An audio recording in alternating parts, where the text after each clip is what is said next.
Mais ce que je remarque ici, c'est que j'ai des tâches où il y a ce petit bonhomme en couleur, en couleur rouge.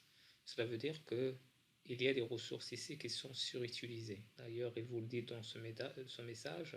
Donc, des ressources assignées à cette tâche sont surutilisées. Ce qui nous amène à notre troisième étape, c'est la résolution des problèmes de surutilisation. D'ailleurs, je peux inspecter l'utilisation de mes ressources. Donc, je vais aller au graphe des ressources. Donc, j'ai ici, par exemple, Monsieur Ashraf, pendant 6 jours.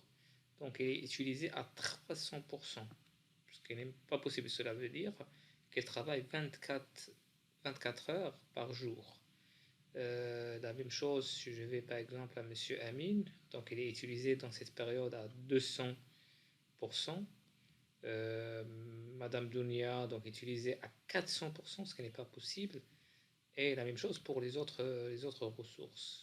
Alors que Monsieur Adil, donc, il est très confortable, seulement pendant cette période, il est utilisé à 100%.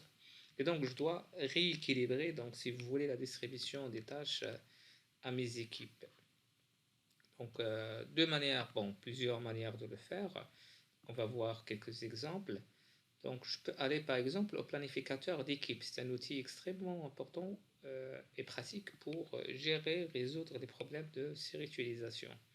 Donc, planificateur d'équipe. Donc, ici, il me donne ici à gauche la ressource et à droite les tâches avec leur planification dans le temps. Donc, si je commence par exemple par Madame Fatima, donc j'ai ici pour le mardi, mercredi, il a deux tâches en même temps. C'est-à-dire, pendant la même journée, il doit faire la définition du programme et en même temps, il doit arrêter la liste des invités.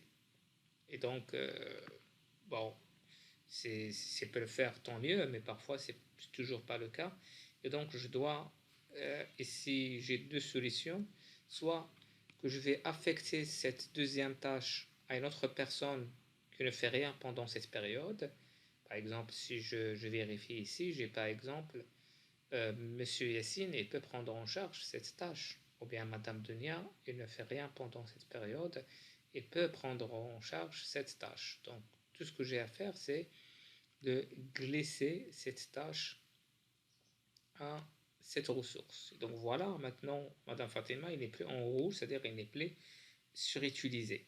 Mais bien sûr, cela suppose que Madame Denia, cette ressource, elle est capable d'exécuter cette tâche. Et donc cela pose la question des compétences de chaque membre et son domaine de compétences par rapport aux différentes tâches, ce qui n'est pas toujours évident. Une deuxième façon de faire, c'est tout simplement de retarder cette tâche. Au lieu qu'elle soit exécutée pendant cette période, je peux la retarder à cette période. Mais là, on va bien entendu retarder peut-être le délai des projets. Mais ce qui est le plus prudent, le plus simple, c'est, bon, en fonction des compétences de chaque membre, et donc j'affecte à une autre personne. Et donc je fais la même chose pour les autres. Par exemple, ici,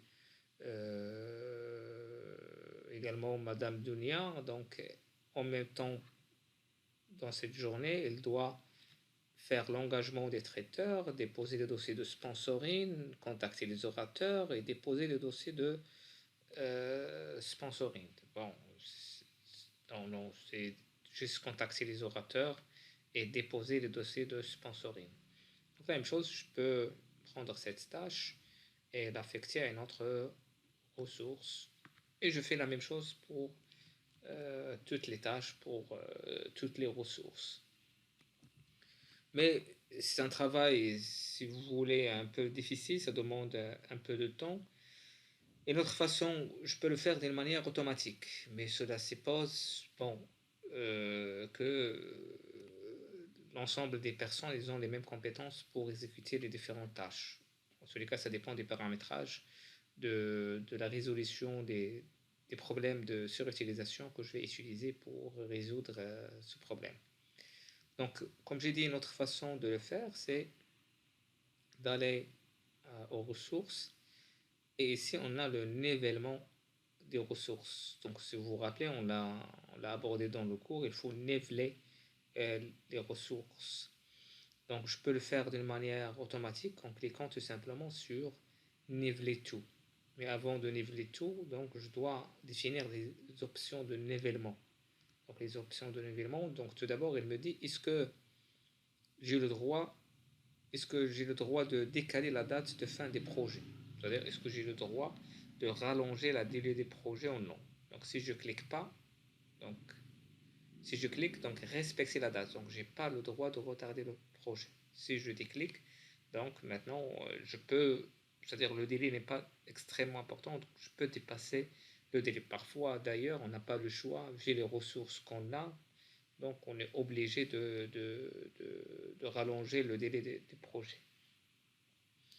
Donc il vous dit par exemple, est-ce que le nivellement peut ajuster les affectations individuelles d'une tâche? C'est-à-dire, est-ce qu'il peut affecter une tâche à une autre personne? C'est-à-dire, est-ce que les personnes ils ont des domaines de compétences capables de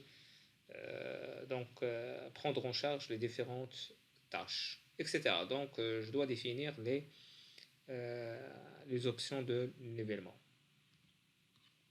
Et après, tout ce que j'ai à faire, c'est de cliquer sur niveler tout. Voilà, il l'a fait automatiquement de la manière la plus intelligente possible. Et donc, si je reviens à mon diagramme Gantt, donc je n'ai plus de petit bonhomme en rouge, mais bien entendu, la durée des projets, elle a augmenté.